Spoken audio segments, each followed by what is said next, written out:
Ja, ich sag mal, den Zug hat Live Universe auf jeden Fall verpasst, Richtung Mainstream zu kommen mit vielen Spielerzahlen und sich da gut zu halten.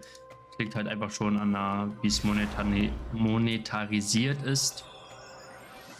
Dass es halt nicht Free-to-Play-freundlich ist und sehr Pay-to-Win oder Pay-to-Progress-lastig ist.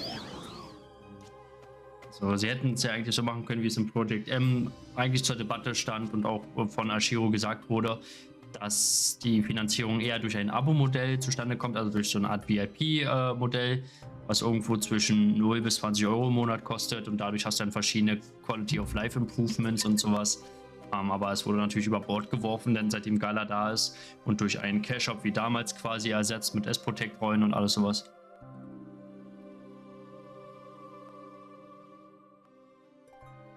Ah ja, und dann halt noch die üblichen Sachen, die man halt hier so als Beschwerden hat, die das Spiel dann doch ziemlich eingrenzt, so dass hauptsächlich wir Nostalgiker das Spiel fühlen und spielen. Das halt irgendwo dann so ein bisschen so das Fleisch wie damals ist.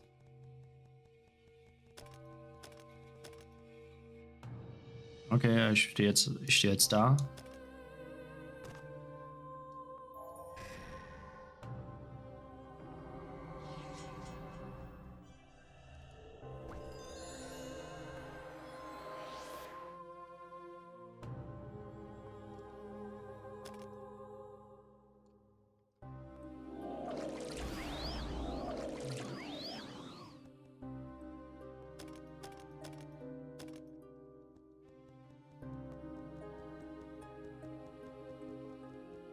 Denn einfach ein paar Streamer kaufen sollen für die Reichweite. Weil das bringt ja nichts. Haben sie da gemacht? Die haben diese Streamer gekauft, aber was bringt hier Streamer zu kaufen, die das Spiel nicht leidenschaftlich spielen, verfolgen, keine Ahnung vom Game haben? Was bringt dir das für die Gesundheit des Spiels? So, das Streamer kaufen bringt ja halt nichts. Sie machen das ja. Also sie haben ja öfters mal welche, die eine Reichweite haben, die regelmäßig ihre 1000 Zuschauer haben, die haben dann Live Universe gestreamt, aber es bringt dir das nachhaltig für die Playerbase und für die Community. Es bringt dir gar nichts. Also es bringt dir nichts. Weil die interessieren sich nicht für das Spiel, sie interessieren sich für das Geld. So. Was sie machen könnten, was meiner Meinung nach, als für mich als Streamer der Ansicht hilfreich für die wäre mit Streamern, die es leidenschaftlich spielen, als Spielestyler, meine Wenigkeit und auch andere, die das halt wirklich so aus Leidenschaft heraus machen, mit denen zu kooperieren, indem sie zum Beispiel Streams mit ankündigen, auch in-game vielleicht eine Anzeige, eine Eventseite oder eine Anzeige hätten. Kollege Streamer XY ist Online-Spieler, die Fragen haben, die neu im Spiel sind, könnten dann in den Stream kommen, könnten Fragen, könnten Hilfen bekommen. Vielleicht auch in die Richtung Support. Man könnte öfters mit der Community Events veranstalten, Hide and Seeks in regelmäßigen Abständen. Man könnte Fashion-Events machen, man könnte Quiz-Shows machen, man könnte verschiedene Spiele spielen und ich müsste Rewards nicht aus eigener Tasche bezahlen, sondern das würde dann halt über Gala einfach abgerechnet werden. Die würden sowas zur Verfügung stellen. Das würde was bringen. Aber jetzt einfach so Content Creator zu kaufen, was soll das bringen so, ne? Also die keinen Bezug zu dem Game haben und das jetzt nicht fühlen. Ja, meiner Meinung nach. Sondern wenn du halt einfach ein Content Creator Programm hast, wo halt wirklich auch für die Community was bei rumkommt. So eine Interaktion und sowas alles. Internationale Streamer und Influencer hätten so viel Potenzial gehabt. Na gut, aber welcher internationale Influencer will dieses Game spielen? Niemand. Das haben die sogar gemacht, wusste ich gar nicht. Ja, haben sie gemacht. Also es gab öfters Streams, wo dann hier welche gestreamt haben, die 1000 Zuschauer hatten. Die haben Live Universe gespielt von 0 auf 15. Haben erzählt, wie cool das Spiel ist. Danach hast du sie nie wieder mit dem Spiel gesehen. Und das haben sie danach nie wieder gestreamt. Und dann auch zufällig Hashtag Werbung. Also, ja, was da zu sagen. So, ne? Klar wird da der ein oder andere, der diesen Streamer verfolgt hat, sich gedacht haben, ey, das kenne ich doch, das ist Flive. Das habe ich auch mal gezockt. Oder vielleicht auch gespielt haben denn. Und vielleicht auch ein CS-Pad reingecached haben. Und hat dann auch vielleicht bis Level 63 gespielt. Und das war's. So, ne? Danach hat er weiter seinen Streamer zugeguckt. Der hat dieses Spiel auch nie wieder angerührt und hat irgendwas anderes gezockt. Und der Dude ist dann auch wieder abgehauen. Also,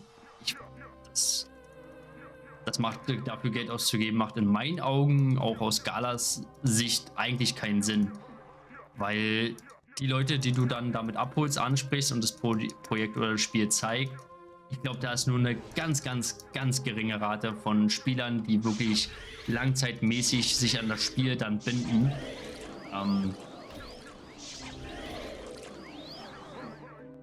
Aber das ist meine persönliche Ansicht. Ich weiß nicht, ob da meine Meinung auch neutral ist. Ich merke halt, dass vielleicht trotz dieses schlechten Marketings in Deutschland trotzdem eine große Community hat. Ja, Deutschland hat vielleicht tatsächlich eine große Community. Lag daran, dass sie damals vielleicht, glaube ich, Deutschland mit eins der einzigen Länder war, wo Live-Werbung im Fernsehen lief. Es war in Deutschland tatsächlich so gewesen, dass es dafür Werbung im deutschen Fernsehen halt lief, bei RTL 2 oder sowas, lief einfach Werbung zu dem Spiel. Und ich glaube, da war Deutschland tatsächlich eins der einzigen Länder mit, wo sowas war. Ich glaube, daher war die Bekanntheit von Flive dann doch relativ hoch im Vergleich. Dazu war es ja damals relativ einfach noch zu testen oder zu spielen, wenn du es als Werbung gesehen hast, weil es war auch noch Free-to-Play und es war ein MMORPG, da gab es ja jetzt nicht so viele Sachen, so viele Möglichkeiten und die MMORPGs, die man spielen konnte, musste man meistens irgendwie bezahlen, also als Beispiel jetzt World of Warcraft. Es gibt sogar einen weiteren Spieler aus meiner Stadt, der das zockt. Echt, ja? Ich kenne hier keinen. Also ich weiß, frühere Freunde, viele haben das gespielt damals und so, aber jetzt gibt halt kein Game, was so ähnlich wie Flive ist. Ich kenne auf jeden Fall keins. Ein, zwei waren schon ähnlich wie Flive. Wie hieß denn das andere Spiel? Das war auch so ähnlich wie Flive. Das habe ich dann auch relativ gerne gespielt gehabt, aber wie hieß denn das? Habe ich in Paladin gespielt gehabt, glaube ich. Das war Paladin oder Priester oder sowas.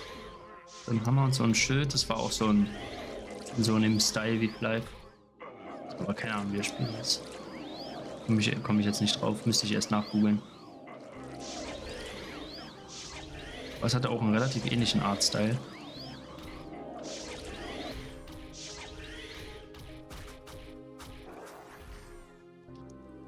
Und genau wegen so Sachen wäre ich halt zum Beispiel für so eine Integrierung im Spiel, dass Leute einfach auf Content Creator im Spiel einfach zugreifen können. Ich weiß, dass es bei anderen Spielen gibt es sowas und sowas, das einfach steht.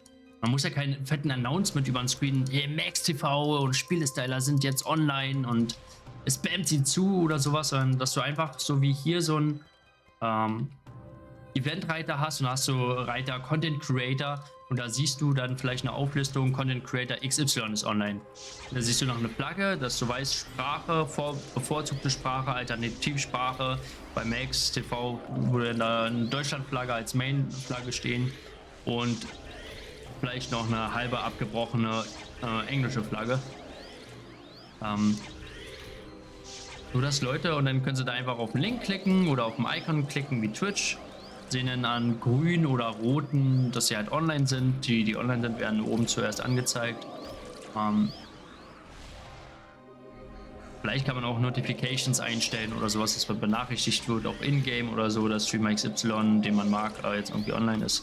Ich finde, sowas wäre so für heutzutage, das wäre halt schon Gold wert, so, ne? Für viele, die dann halt dann das Spiel vielleicht auch austesten und sagen, ey, vielleicht kenne ich nicht, teste ich aus. Und sich dann denken, Digga, was ist das denn? Was soll ich hier machen? Wo soll ich hin? Und wie mache ich was?